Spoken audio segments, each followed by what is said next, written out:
성도 여러분, 평안하게 잘 지내셨습니까? 천년왕국 시리즈 13번째 강의 시작하도록 하겠습니다. 오늘은 에스겔의 성전과 천년왕국의 제사에 관한 말씀을 드리도록 하겠습니다.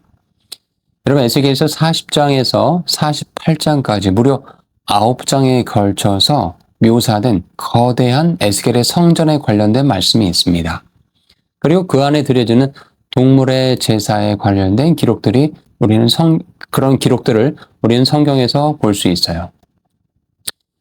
자, 그런데 아마 제 강의를 쭉 따라오신 분들은 이쯤 되면은 이런 질문이 생기실 겁니다.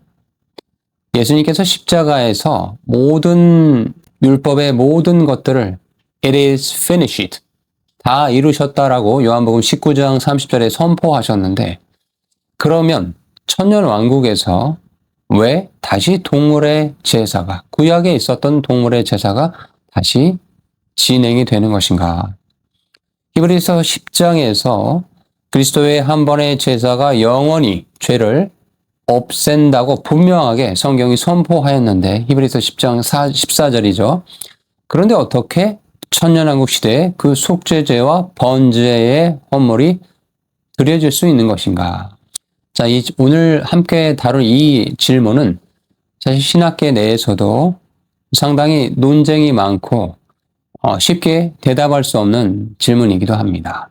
아마 여러분께서 관련된 서적이나 또 관련된 영상이나 설교, 또 주변에 성경을 잘 안다는 지인분들, 또 심지어 목사님들께 이런 것들에 대한 질문을 던졌을 때 안타깝게도 쉽게 대답을 할 수 없는, 그러나 저는 신학자로서 그 어떠한 질문도 회피하지 않고 제가 아는 한에서 하나님께서 은혜로 계시해 주는 선 안에서 여러분들께 철저하게 연구한 결과를 나누고 주님을 찬양하고 높여드리는 그 일에 조금도 주저함 없이 나아갈 것을 약속드립니다. 당연히 모르는 부분은 저도 이 부분은 잘 모르겠습니다라고 정직하게 말씀을 드릴게요. 우리가 지난 시간에 하늘에서 내려오는 거룩한 도시 새 예루살렘에 대해서 함께 살펴보았어요. 그런데 에스겔서 40장에서 48장까지 이 거대한 성전에 대해서 너무나 자세하게 묘사가 되고 있어요. 그 측량의 수치라든가 건축 자재라든가 절기와 제사의식, 토지 분할, 이런 관련된 내용들이 무려 9장에 걸쳐서 설명하고 있습니다. 그러니 우리가 함께 오늘 열심히 성경을 스터디해야 될 주제는 성전이 없는 새 예루살렘과 거대한 성전이 있는 에스겔, 이 둘 다에 대해서 함께 살펴봐야 되거든요. 그래서 오늘 함께 살펴볼 질문은 이런 겁니다. 첫 번째, 에스겔서 40장에서 48장의 이 모든 내용을 단순히 비유로만 볼 것인가? 그렇게 하기에는 너무나 성경이 디테일하게 기록이 되어 있는데, 두 번째, 천년왕국에서 속죄제와 번제제가 실제로 드려진다라고 한다면, 에스겔서 43장 13절에서 27절에 기록이 되어 있는데, 이것이 정말 문자 그대로 그 일이 천년왕국에 이루어진다고 한다면 이것을 우리는 어떻게 이해해야 되는 것인가? 또한 그 부분에 있어서 신학계 내에서 6가지의 해석 방법이 있는데, 우리가 취해야 될 가장 성경적이고 가장 합리적인, 가장 신학적인 해석의 방법은 무엇인가? 자, 이런 부분에 대해서 함께 이 질문을 생각하시면서 오늘 말씀을 함께 따라오시면 좋겠습니다. 본격적으로 강의를 시작하기 앞서서 아직 제 채널을 구독하지 않는 분들은 구독과 좋아요로 함께 해주시길 부탁을 드립니다. 그리고 제가 반복해서 말씀드리지만 제 채널은 저 개인의 힘으로 절대 운영이 될 수 없습니다. 마지막 시대 거룩한 성도를 위한 프로젝트를 지금 시작하고 있어요. 이 미디어 선교 채널이 지속적으로 확산되고 주님을 높이는 일에 귀하게 쓰일 수 있도록 성도 여러분들의 기도와 또 가능하신 물질 후원의 그런 부탁을 드립니다. 본문 에스겔서 40장에서 48장은 에스겔이 이 환상을 받았는데, 그가 살았던 시대에는 솔로몬 성전이 이미 파괴된 후였어요. BC 586년 바벨론에 의해서 성전이 무너졌고 에스겔은 바벨론 포로에서 약 14년 후에 이 환상을 받게 됩니다. 에스겔서 40장 1절에 가보면 이렇게 되어 있어요. 우리가 사로잡힌 지 25째 해, 성이 함락된 후 14째 해 첫째 달 10째 날에 곧 그날의 여호와의 권능이 내게 임하여 나를 데리고 이스라엘 땅으로 가시되라고 성경이 기록하고 있어요. 그러니까 이 환상은 이미 있는 성전의 묘사가 아니라는 거죠. 앞으로 있을 어떤 성전에 대한 환상을 에스겔에게 하나님께서 지금 허락해 주신 것이다 라고 보셔야 됩니다. 자, 그런데 이 환상 계시가 단순히 계시로만 보기에는 몇 가지 결정적인 문제가 있습니다. 여러분 에스겔서 40장 5절의 말씀에 가보면 내가 본즉 집 바깥 사방으로 담이 있더라. 그 사람의 손에 측량하는 장대를 잡았는데 그 길이가 팔꿈치에서 손가락에 이르고 한 손바닥 너비가 더한 자로 6척이라. 그 담을 측량하니 두께가 한 장대요 높이도 한 장대며 라고 이렇게 구체적인 측량의 도구를 명시하면서 하나님께서 지금 말씀을 에스겔에게 불어넣어주고 계시고 있습니다.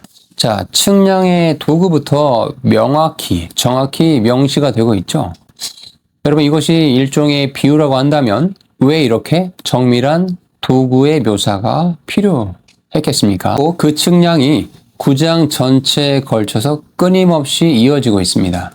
40장, 41장, 42장. 성전 건물 자체의 각 부분에 대해서 정확한 크기를 하나님께서 에스겔을 통해서 기록해 주셨어요. 43장에서는 제단의 정확한 측량에 대해서 말씀을 하고 있고 45장은 토지 분할의 정확한 면적에 대해서 말씀하고 있습니다. 47장은 성전에서 흘러나오는 강의 거리의 측량에 대해서 이야기를 하고 있고 48장은 12지파에게 각각 정확히 어느 면적이 할당이 되는지에 대해서 성경이 기록을 하고 있다는 거죠. 여러분 9장입니다. 솔로몬의 성전 묘사가 열왕기상 6장, 7장, 단 2장밖에 안 되거든요. 그런데 또 모세의 성막 묘사가 몇 장일 것 같으세요, 여러분? 출애굽기 25장에서 31장까지 7장입니다. 그런데 에스겔 성전에 대한 묘사는 무려 9장에 걸쳐서 하나님께서 이렇게 할당을 하셨어요. 그러니 여러분 이 모든 이 에스겔 성전에 관련된 기록을 이거 다 비유다라고 그렇게 단순하게 생각을 해버린다고 한다면 이거 성경을 너무 우리가 우스꽝스럽게 만드는 것은 아닌가 그런 우려를 좀 표하고 싶습니다. 그리고 이것을 다 비유라고 보기에는 더 어렵게 만드는 본문이 있는데 바로 에스겔서 43장 10절에서 11절 말씀이에요. 말씀에 가서 보시면 인자야 너는 이 성전을 이스라엘 족속에게 보여서 그들이 자기의 죄악을 부끄러워하고 그 형상을 측량하게 하라. 만일 그들이 자기들이 행한 모든 일을 부끄러워하거든 너는 이 성전의 제도와 구조와 그 출입하는 곳과 그 모든 형상을 보이며 또 그 모든 규례와 그 모든 법도와 그 모든 율례를 알게 하고 그 목전에 그것을 써서 그들로 그 모든 법도와 그 모든 규례를 지켜 행하게 하라라고 말씀하고 있습니다. 여러분 잘 들으십시오. 본문이 직접 이스라엘 족속이 그 형상을 측량하고 모양과 규례와 형상과 법도를 지키고 행하게 하라라고 말씀하고 있어요. 명령하고 있어요. 즉 이 환상은 이스라엘이 실제로 따라야 될 어떤 구조물의 정확한 설계도다라고 보는 것이 타당한 해석입니다.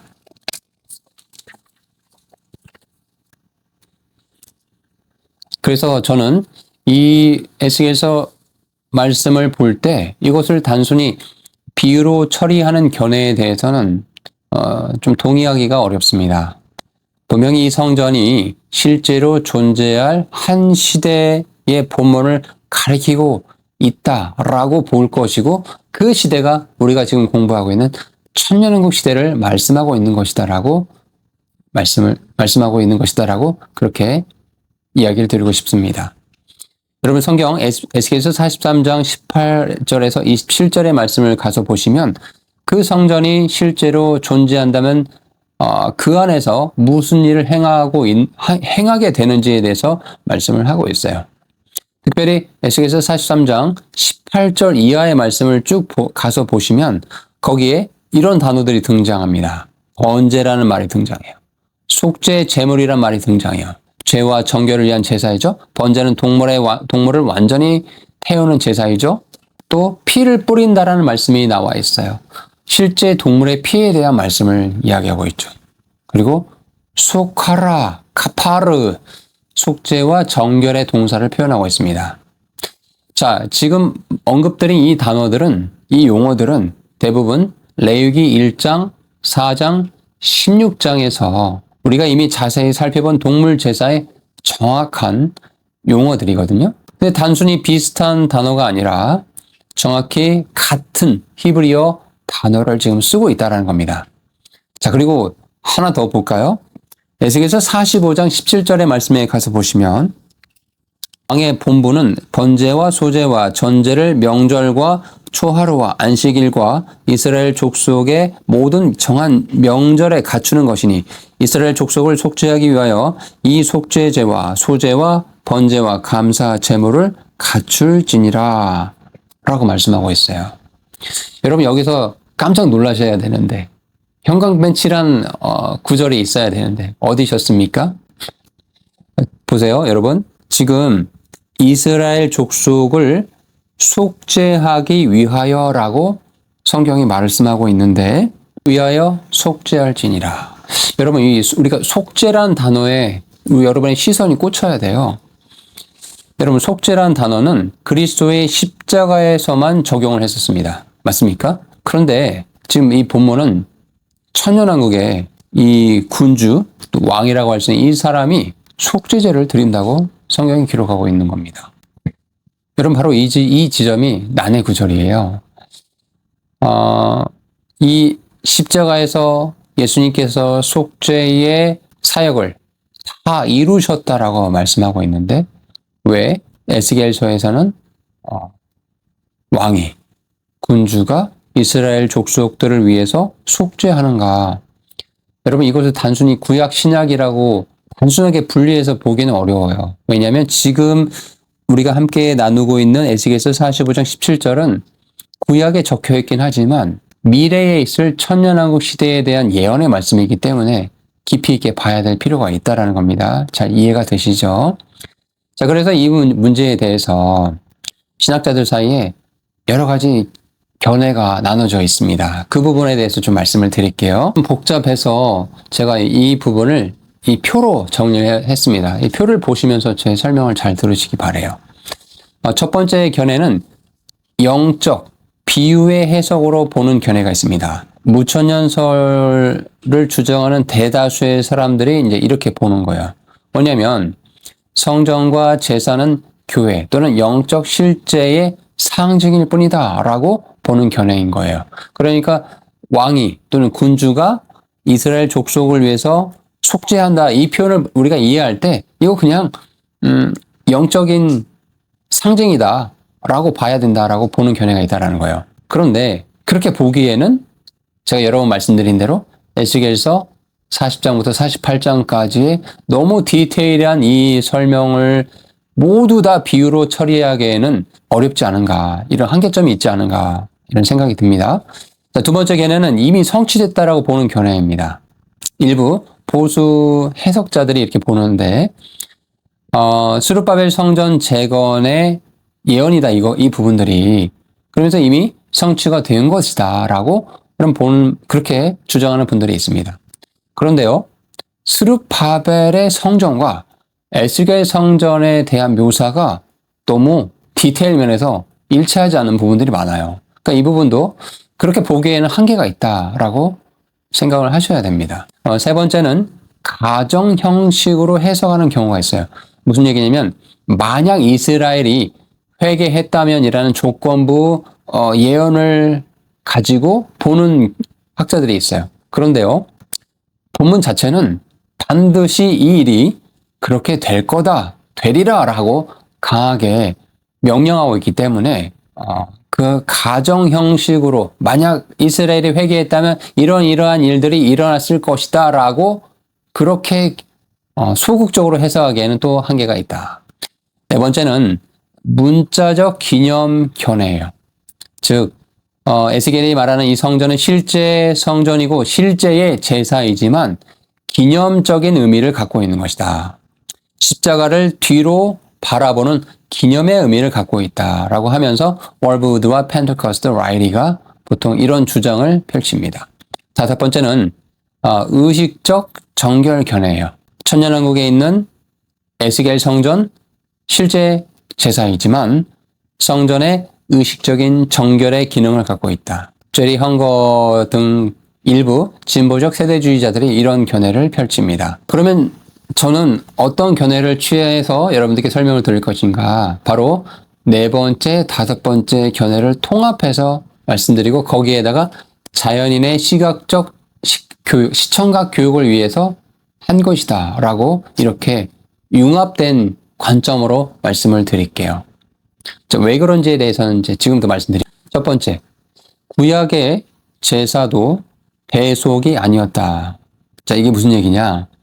우리는 평생 분들은 구약의 동물의 제사가 죄를 대속했다라고 생각해 온 분들이 있습니다. 그런데 여러분 우리가 성경을 자세히 읽어보면 히브리서 10장 4절의 말씀에 가서 보시면 뭐라고 기록이 되어 있냐? 황소와 염소의 피가 능히 죄를 없이 하지 못하였다라고 성경이 말하고 있어요. 능히 죄를 없이 하지 못하였다. 신약이 분명히 이렇게 말씀하고 있거든요. 그러니까 구약의 동물의 제사는 단 한 번도 어떤 죄도 실제로 없애지 못했다라는 거죠. 그럼 뭐 했습니까? 단지 1500년 동안 구약의 모든 제사가 의미하는 바는 뭐였냐? 히브리서 10장 1절에서 답을 주고 있죠. 율법은 장차올 일의 그림자일 뿐이요 참 형상이 아니므로, 즉 구약의 모든 제사는 그림자였다라는 거예요.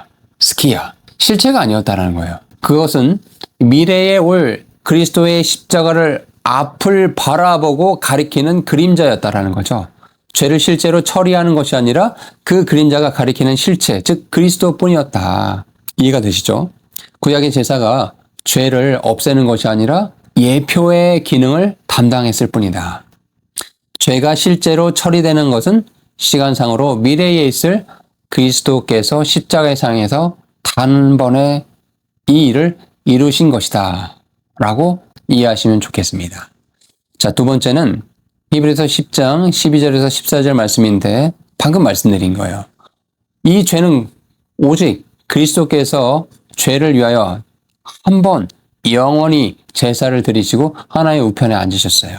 그가 거룩하게 된 자들을 한 번의 제사로 영원히 온전하게 하셨다라고 성경이 선포하고 있습니다. 할렐루야. 즉 죄의 처리는 그리스도의 십자가에서 완전하고 영원한 한 사건으로 끝났다라는 거예요. 이게 신약의 가장 결정적인 한 줄입니다. 그러므로 구약의 그림자가 가리키던 실체가 마침내 도달하는 그 한순간 그림자는 더 이상 앞을 가릴 기능이 사라져버리는 것이죠. 그래서 주 70년 예루살렘 성전이 무너지고 그 동물의 제사가 사라진 것은 신학적으로도 정확히 본문대로의 사건이었던 것입니다. 그러면 그리스도의 십자가 이후에 의식이 모두 끝나는 것인가? 아닙니다. 우리 모두가 알고 있는 한 가지 의식이 있죠. 바로 주의 만찬, 성만찬, 성찬이라고 부르죠. 고린도전서 11장 24절에서 26절의 말씀에 보면 이것은 너희를 위한 내 몸이니 이것을 행하여 나를 기념하라. 너희가 이 떡을 먹으며 이 잔을 마실 때마다 주의 죽으심을 그리고 그가 오실 때까지 전하는 것이라. 아멘. 여러분, 이 성찬은 죄를 처리하는 의식이 아니죠. 그리스도의 죄 처리는 이미 십자가에서 이미 끝났습니다. 그럼 성찬은 뭐냐? 기억하는 거예요. 죽으심을 전하는 것이다. 말하면 성찬은 십자가를 앞을 바라보는 그림자가 아니라 십자가를 뒤를 바라보며 기념하고 선포하는 의식이라는 거죠. 맞습니까? 죄를 처리하진 않아요. 다만 이미 처리된 죄의 사건을 시각적으로, 감각적으로 기념하는 것이다. 그가 오실 때까지 이 일을 하라라고 바울을 통해서 하나님께서 명령해 주셨습니다. 우리가 지금 뭐 한 달에 한 번 또는 두 달에 한 번 이렇게 주의 만찬, 성찬식을 행하고 있는 것이죠. 근데 실제로 우리 예수님께서 이 땅에 다시 오시면 이제 우리가 그분의 얼굴을 직접 마주하여 그분을 보게 되므로 고린도전서 13장 12절이죠. 이제 이 떡과 잔을 나누는 성찬식은 그때 가면 그치게 될 것이다. 자, 그런데 천년왕국 시대에 부활한 성도만 있는 게 아니죠. 누가 있다고 말씀드렸어요? 두 부류의 계층이 있다고 말씀드렸어요. 누가 있다고 했어요? 바로 환란을 통과한 양 민족으로 판정받아 천년왕국의 백성으로 들어간 자연인, 그들과 그의 후손들에게는 지금 교회 시대에 행하고 있는 성찬식과 같은 그런 기념의식이 있어야 된다라고 보는 견해가 저는 타당하다고 믿습니다. 자, 왜 그러냐? 우선 자연인의 그 사람들의 위치를 한번 생각해 보면 첫 번째, 그들은 부활체가 아니죠. 여전히 죄의 성향을 가진 몸입니다. 두 번째, 그리스도의 십자가를 역사적으로 그들은 경험하지 못했어요. 왜냐하면 시대가 다른 교회 시대가 아닌 천년왕국 시대에 들어가서 살아가는 사람들이기 때문에 이 그리스도의 십자가의 역사적인 사건을 그것을 경험해 본 적이 없어요. 그러나 그들은 그분이 직접 통치하시는 매년 만국이 예루살렘에 올라가는 그 상황 속에서 살아가고 있어요. 그러니 이 자연인들에게 천년왕국을 살아갈 그 양민족에 해당되는 그 사람들에게 십자가에서 예수님께서 다 이루신 it is finished, 다 이루신 그 이름을 어떻게 기억하고 어떻게 시각적으로 경험하고 어떻게 후손에 전수할 공식적인 의식이 어떻게 후손에게 전수할까요? 바로 우리 교회 시대의 성만찬이 그런 역할을 했듯이 천년왕국 자연인들에게는 그것보다 더 시각적이고 더 감각적이고 더 강렬한 공적인 의식이 필요하다. 그래서 그것이 에스겔의 성전에서 드려지는 제사라는 것입니다. 자, 이 제사는 죄를 처리할까요? 처리하지 않을까요? 예, 처리하지 않습니다. 죄의 처리는 언제 끝났다고요? 그리스도의 십자가에서 이미 끝났습니다. 할렐루야. 그런데 이 제사는 왜 필요하냐? 이미 처리된 그 십자가를 자연인들에게 매년 매월 시각적으로 기념하고 선포하는 거대한 공적인 의식의 역할을 할 것이다. 자, 제가 이 새 시대의 기념 구조를 이렇게 표로 정리를 해보았습니다. 이 표를 잘 보시면서 설명을 들으시기 바라요. 십자가가 있으면 새 시대를 가로지르며 이것을 기념하는 방식이 달라요. 구약의 제사는 십자가를 앞을 바라보는 그림자, 즉 이스라엘이 매년 동물의 피로 그리스도의 미래를 예표하고 있었습니다. 성찬식은요, 십자가를 뒤로 바라보는 기념, 교회 시대의 신자들이 떡과 잔으로 그리스도의 과거에 그분께서 이루신 희생과 그 보혈의 공로를, 그 사건을 기념하고 선포합니다. 언제까지요? 그분이 오실 때까지. 그리고 천년왕국의 제사는 십자가를 뒤를 바라보는 시각적, 감각적 기념이 되는 거죠. 또한 자연인들이 동물의 피로 그리스도의 과거 사건을 매년 매월 기념하고 시각적으로 학습을 하게 됩니다. 우리 오늘 강의의 후반부에서는 아마 처음 들어본 내용이실 수도 있는데, 왜냐하면 거의 한국 교회 강단에서는 잘 다루지 않는 내용이기 때문에 속죄제에 관련된 말씀을 좀 드릴게요. 히브리어로 카타트라고 하는데 이게 이제 이중 의미가 있습니다. 이 단어는 우리가 보통 속죄제 또는 죄 제사라고 번역을 하는데, 그래서 본문에서 이 단어가 나오면 자동으로 죄를 처리하는 제사로 읽게 됩니다. 그러나 히브리 원어 자체는 두 가지 의미가 동시에 있어요. 잘 들으세요. 첫 번째는 죄 제사, sin offering, 죄를 위한 헌물이라는 의미예요. 두 번째, 정결 제사, purification offering, 의식적 부정을 정결케 하는 제사, 헌물이라는 의미를 갖고 있어요. 이게 현대 구약 학자들이 점점 더 강하게 주목하는 부분인데, 예를 들어 제이콥 밀그롬이나 고던 웬험 같은 학자들이 이 속죄제라는 단어의 일차적 의미가 죄 처리보다 의식적 정결에 가깝다라고 주장을 합니다. 그리고 본문 자체가 이런 통찰을 뒷받침해 주는데, 에스겔서 43장 20절을 다시 보시면 말씀하고 있죠. 여러분 잘 들으십시오. 이 본문의 제사의 목적이 뭡니까? 단을 정결하게 하라라고 말씀하고 있죠. 26절 보세요. 이같이 7일 동안 제단을 위하여 속죄제를 드려 정결하게 하며 드릴 것이요라고 말씀하고 있습니다. 단을 위하여 속죄한다. 단이 죄를 지은 게 아니죠. 그런데 단을 위하여 속죄한다라는 것은 단을 의식적으로 정결케 한다라는 의미로 보는 게 타당한 해석이죠. 맞습니까? 즉 본문에서 사용되는 속죄는 이 카파르는 사람의 죄를 처리한다라는 그런 의미가 아니라 성전 구조물의 의식적 정결을 의미한다라고 보는 것이 분명해 보입니다. 그러니 정리해보면 이 천년왕국에서의 제사는 평생 우리가 생각해왔던 죄사함을 위한 제사가 아니라 그것은 그분의 임재가 거하는 성전 자체의 의식적 정결을 위한 그것을 유지하기 위한 제사이다. 죄의 대속과는 신학적으로 완전히 다른 차원에서 작동을 하는 것이죠. 그러면 이런 질문이 떠오를 거예요. 목사님, 왜 의식적 정결이 필요합니까? 자연인도 회개했으면 깨끗하지 않습니까? 자, 이 부분에 대해서 설명을 드리면 첫 번째, 이 천년왕국의 자연인은 영적으로는 회개한 자들이지만 어때요?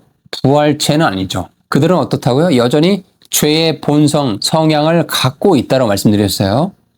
그래서 그분의 직접 임재 아래 자유롭게 들어가는 것이 영적으로는 가능하지만 의식적 차원에서 정결의 절차를 필요로 한다. 두 번째, 이 의식적 정결은 구약에서도 동일한 원리로 작동을 했습니다. 구약의 제사장이 부정해진 이후에 다시 정결하게 하려면, 다시 성전에 들어가려면 의식적 정결을 거쳐야만 했어요. 그것이 그의 죄가 되살아난다 이런 의미가 아니죠. 성전의 거룩한 공간에 들어가는 의식적 절차였다라는 거죠. 그래서 천년왕국의 제사는 두 가지 차원에서 동시에 작동합니다. 첫 번째는 기념의 차원이다. 뭐라고요? 기념의 차원이다. 자연이 그리스도의 십자가를 시각적으로 매월 기념하고 학습하는 일이다. 두 번째, 의식적 정결의 차원이다. 성전과 그 안에 들어가는 자들의 의식적 정결을 유지하기 위함이다. 자, 오늘 강의를 정리해보면 에스겔서 40장에서 48장까지 9장에 걸쳐서 정확히 측량한 이 내용은 비유로만 처리할 수 없고 실제 천년왕국의 성전을 이스라엘의 그 형상을 측량하고 지키라라고 명령한다. 앞으로 이제 오늘 이 강의를 듣고 여러분이 이제 주의 만찬 또 성찬을 하게 되실 터인데 한번 성찬이 있을 때 이렇게 잠시 묵상을 해보세요. 지금 내가 들고 있는 이 빵 한 조각 또 포도즙 한 잔, 이것이 인류 역사를 전체를 관통하는 기념의식의 한 페이지라는 사실을, 구약의 1500년의 동물 제사가 가리키던 그 예수 그리스도, 그분의 십자가의 다 이루심, 그리고 천년왕국에서 자연인들이 보게 될 이 거대한 제사, 이 모든 것이 지금 빵 한 조각과 포도즙 한 잔에 만나 있다. 이런 것들을 생각해보면 우리가 이 교회 시대에 행하고 있는 이 모든 것들이 알면 알수록 너무나 귀하고 복되다. 너무나 가치가 있다. 인간이 무엇이기에 하나님께서 이 모든 것들을 우리에게 알게 하시고 하나님의 거룩한 것들에 참여하게 하셨는가. 주님을 찬양하지 않을 수 없습니다. 맞습니까? 여기까지입니다. 긴 시간 동안 함께해 주셔서 감사드리고 궁금한 점들은 댓글로 남겨주시면 제가 또 이어서 천년왕국 시리즈가 여러분 제 예상으로는 24강까지 진행될 것 같습니다.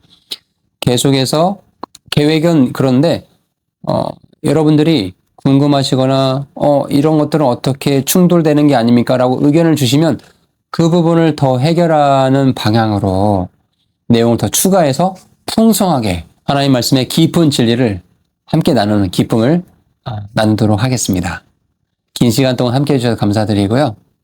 주님은 늘 선하십니다. 다음 시간에 또 건강한 모습으로 뵙도록 하겠습니다.